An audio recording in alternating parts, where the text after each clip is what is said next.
Ladies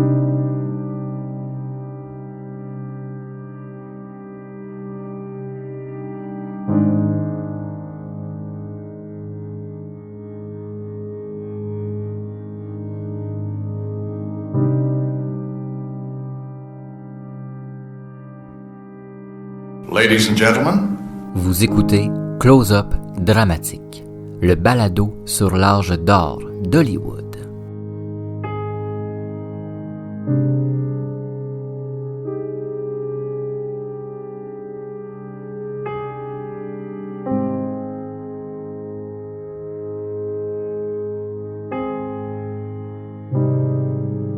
Le 19 janvier 1923, l'acteur star Wallace Reid décède après plusieurs années de dépendance à la morphine et à l'alcool. Il laisse dans le deuil 2 jeunes garçons et sa femme, l'actrice Dorothy Davenport. Détruite par les addictions et le décès de son mari, l'actrice commence le plus grand combat de sa carrière, la lutte contre les dépendances.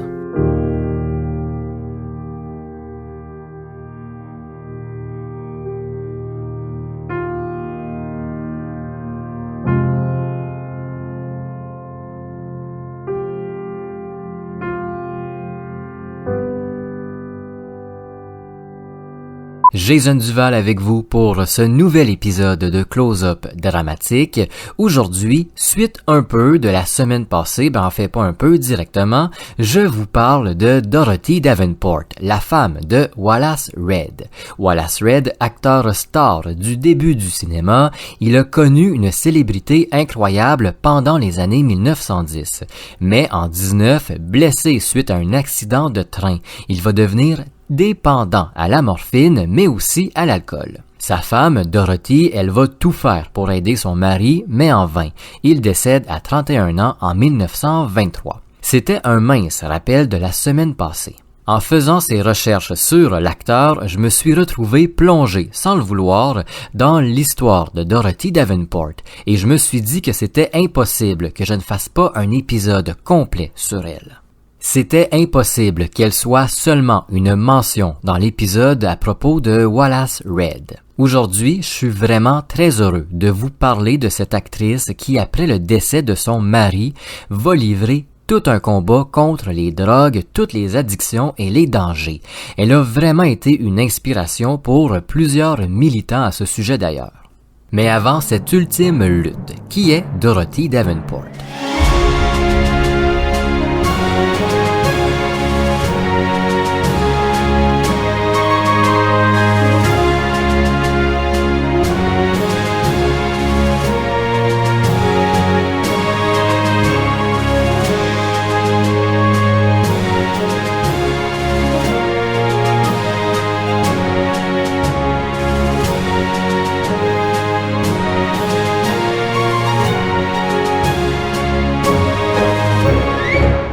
Dorothy Davenport naît à Boston le 13 mars 1895. Dorothy naît dans une famille très artistique. Son père, Harry Davenport, est une star de Broadway qui n'a plus rien à prouver. Les Américains traversent le pays pour aller le voir. Sa mère, Alice Davenport, est elle aussi sur les planches. C'est une femme de théâtre, mais c'est à l'arrivée du cinéma qu'elle va devenir une actrice de renom. Entre 1912 et 1932, Alice va tourner plus de 150 films. Elle est l'une des actrices à apparaître le plus souvent aux côtés de Charlie Chaplin au studio de la Keystone. Ses grands-parents paternels sont eux aussi des personnalités populaires. Edward Loomis Davenport est l'un des tragédiens les plus reconnus du pays. Pendant plusieurs décennies, il va assurer à lui seul le succès de dizaines et de dizaines de pièces. Sa femme, Fanny Vining Davenport, joue elle aussi sur les planches. En fait, c'est une enfant star. Depuis l'âge de 3 ans, elle respire théâtre, elle mange théâtre, elle vit que pour le théâtre. Edward et Fanny vont avoir 8 enfants, dont Harry, mais aussi Fanny, qui est reconnue elle aussi comme étant l'une des plus grandes actrices de son époque. Elle est la première actrice américaine à jouer Cléopâtre au théâtre pour l'anecdote. Comme son frère Harry, sa notoriété n'a aucun antécédent. On peut la comparer à personne d'autre aux États-Unis. Son décès prématuré en 1898 va attrister le pays tout entier. Vous voyez, la famille Davenport est impressionnante. Depuis des générations, ils sont un peu à eux seuls le théâtre américain. C'est aussi une famille très noble. Dorothy, qui baigne dans tout ce beau monde, dans ses racines théâtrales très profondes, va vite s'intéresser à cet univers. Très jeune, elle se cultive beaucoup sur le théâtre. Elle aime lire des pièces, s'inventer des histoires et les mettre en scène. Pendant son enfance, elle est initiée aux premières, aux galas, aux soirées chics et à tout ce qui accompagne le théâtre. Elle adore tout ce qui est super créatif, c'est vital pour elle. À 6 ans, elle insiste déjà pour être sur les planches, chose que ses parents acceptent. Ils peuvent pas lutter contre leur jeune fille et ses intérêts. Jusqu'à l'adolescence, elle va accumuler les petits rôles, mais aussi quelques grands rôles au théâtre. Elle se spécialise surtout dans le type d'humour burlesque. Entendre des centaines, voire des milliers de personnes rire alors qu'elle est sur scène, ça la motive. Ça la rend même euphorique parfois. À 16 ans, Boston est devenu trop petit pour Dorothy. Elle quitte alors sa ville natale et gagne la Californie où, sans peine et sans misère, elle se trouve des rôles. C'est autour de 1909 que la jeune actrice est repérée par la Nestor Film Company, l'un des premiers studios de cinéma américains. Elle est engagée en tant que figurante et elle va apparaître dans quelques courts-métrages. Très vite, tout le monde de l'industrie naissante du cinéma comprend que la jeune Dorothy a un talent pour la caméra aussi. Elle sait naturellement comment jouer devant l'objectif. Au début de sa carrière, on fait beaucoup de publicité autour d'elle. On se gêne pas pour dire qu'elle vient de la célèbre famille Davenport, ces stars du théâtre. On serait fou de pas le mentionner. En plus, ça mousse une popularité. C'est quelques années plus tard, avec la Universal Pictures, qu'elle va signer ses succès au cinéma en ayant ses plus grands rôles, des personnages plus profonds, plus tragiques. Au théâtre, Dorothy connaissait bien le succès, mais c'est vraiment le cinéma qui l'a réellement rendue célèbre. C'est aussi au grand écran qu'elle rencontre Wallace Reid.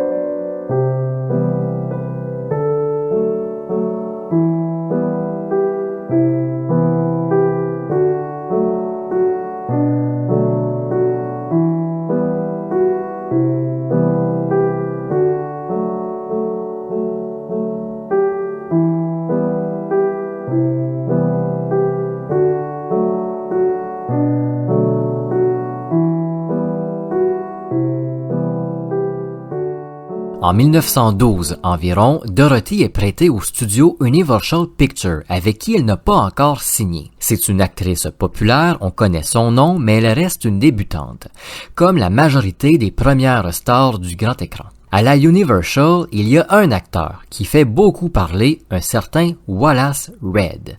L'acteur a la réputation d'être très sympathique et comique. Dorothy va vite pouvoir le confirmer. En l'espace de quelques jours seulement, ils deviennent très vite amis, puis ils tombent sous le charme de l'autre. C'est ici que l'histoire d'amour entre Dorothy Davenport et Wallace Reid commence. Dorothy est impressionnée par la carrure de l'homme. Grand, musclé, il est extrêmement charismatique. Il a tout de l'homme parfait au début du 20e siècle. En plus, celui qu'elle appelle affectueusement Wally est brillant. Elle adore discuter avec lui pendant de très longues heures. Il ne manque jamais de sujet, ils peuvent parler de tout et de rien. L'année suivante, en 1913, leur union est scellée par les liens du mariage. Jusqu'en 1915, le couple apparaît à plusieurs reprises au grand écran. Dorothy et Wallace est le premier couple de l'industrie cinématographique. Il faut bien rentabiliser ça. Leurs films, ensemble, sont des succès assurés qui rapportent beaucoup. En 1915, un peu fatiguée par tout ce tsunami de popularité, Dorothy va prendre une certaine distance avec son métier. Elle apparaît bien moins souvent, désormais. En fait, c'est pas tout à fait vrai. Elle apparaît moins souvent au grand écran, mais reste une présence sur les plateaux. Elle s'occupe un peu de la carrière de son mari qui est devenu, lui, plus que populaire. Dorothy ne recule devant aucun patron de studio ou producteur quand il est question du contrat de son mari.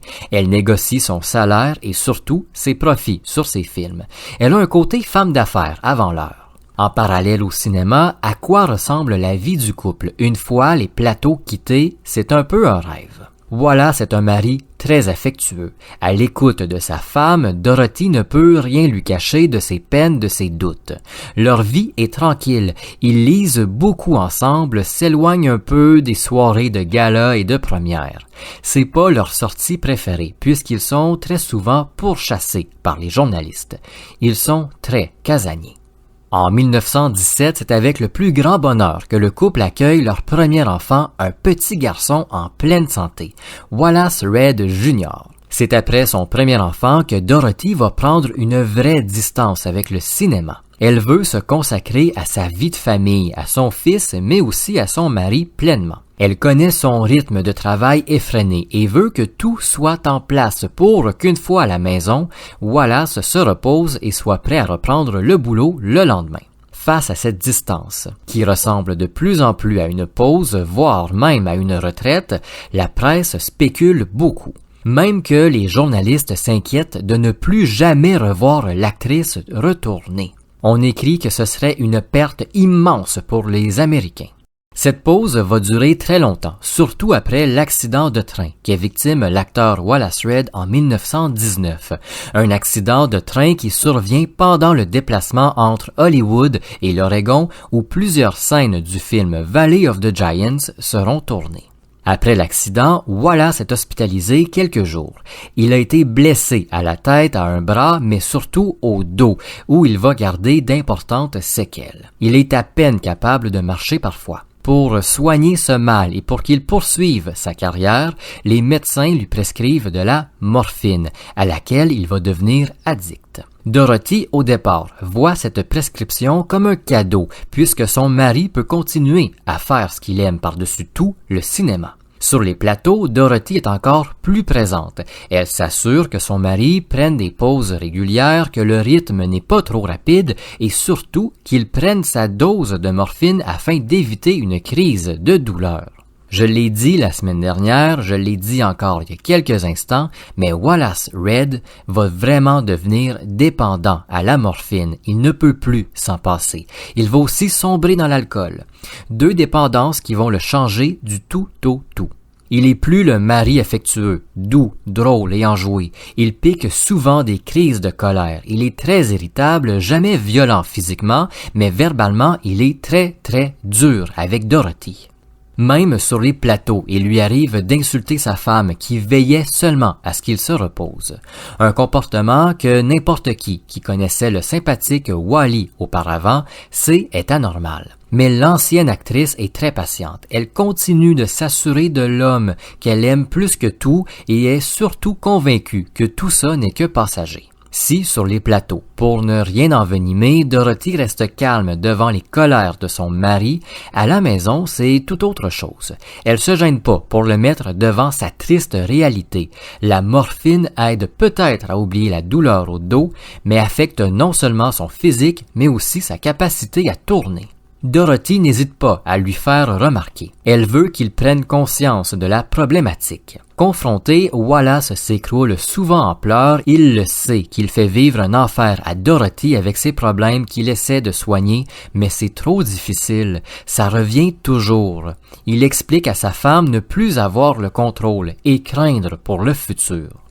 En 1922, après plusieurs semaines passées dans une maison de repos où Dorothy l'avait inscrit, Wallace Reid en sort avec beaucoup d'espoir. Enfin, il semble être sur la bonne voie. Le couple adopte même un orphelin dans la foulée de leur bonheur retrouvé. Mais la rechute est brutale. Dorothy voit son mari prendre jusqu'à 3 doses de morphine par jour. C'est énorme. En janvier 1923, alors qu'il tourne un nouveau film, il s'évanouit sur le plateau devant les yeux effrayés de sa femme. Pendant quelques jours, Red va être trimballée d'établissement en établissement et sera même internée en tant que malade psychiatrique à un moment. Voir son mari en camisole de force, enfermé dans sa chambre, devait être horrible pour l'actrice. Le 18 janvier 1923, à 31 ans, Wallace Red meurt. Il laisse dans le deuil 2 jeunes enfants et Dorothy, sa femme, complètement détruite. Dorothy Davenport ne le sait pas, mais le plus important combat de sa carrière et de sa vie débute.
Quand Wallace Red meurt en 1923, il laisse Dorothy avec de très grandes dettes.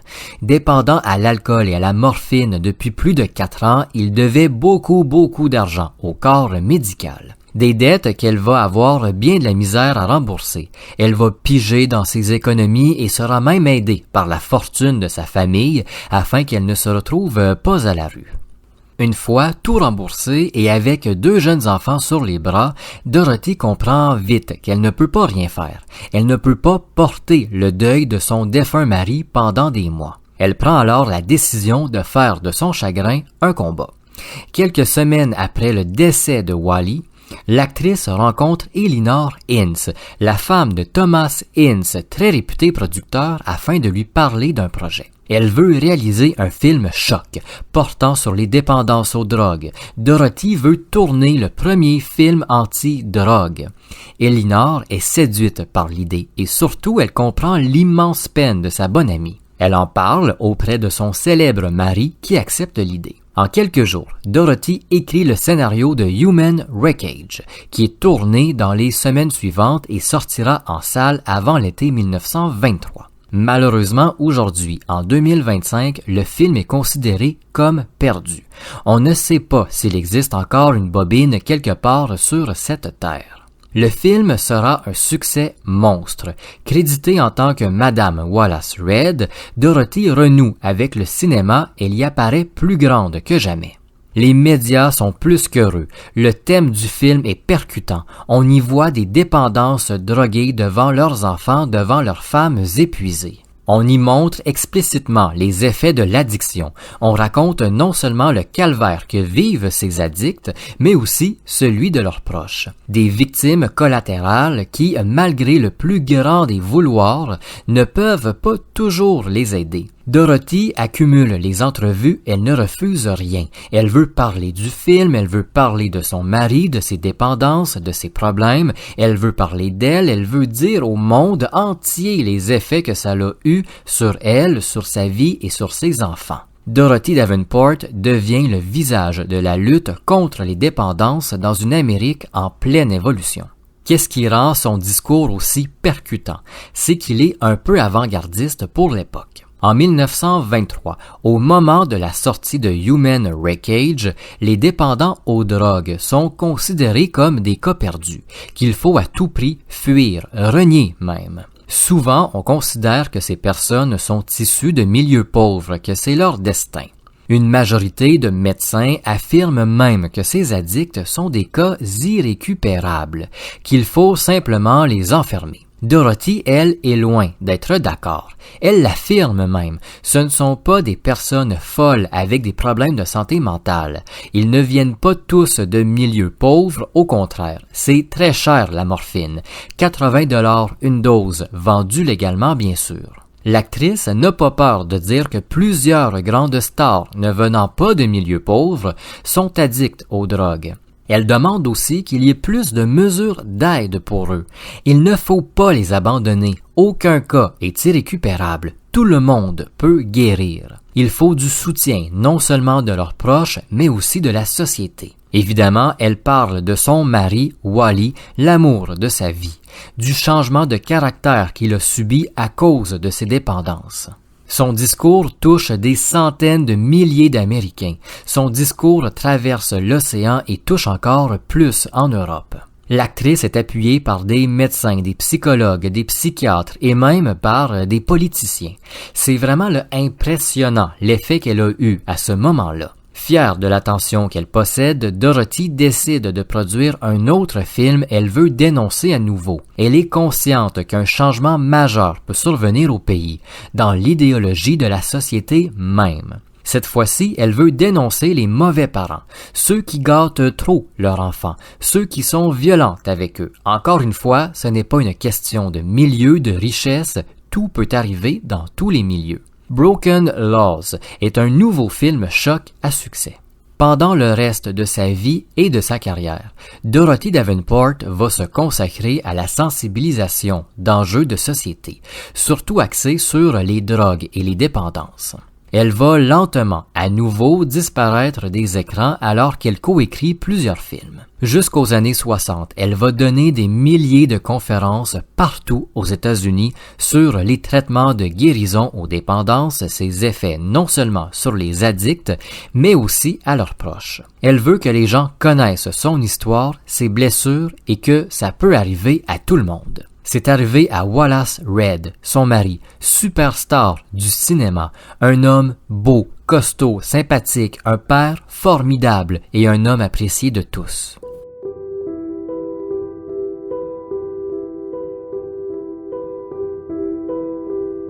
En 1977, Dorothy Davenport meurt dans l'indifférence totale, totalement oubliée de la presse. Une mince poignée de médias parleront de l'actrice, de la femme derrière la plus grande lutte anti-drogue du 20e siècle.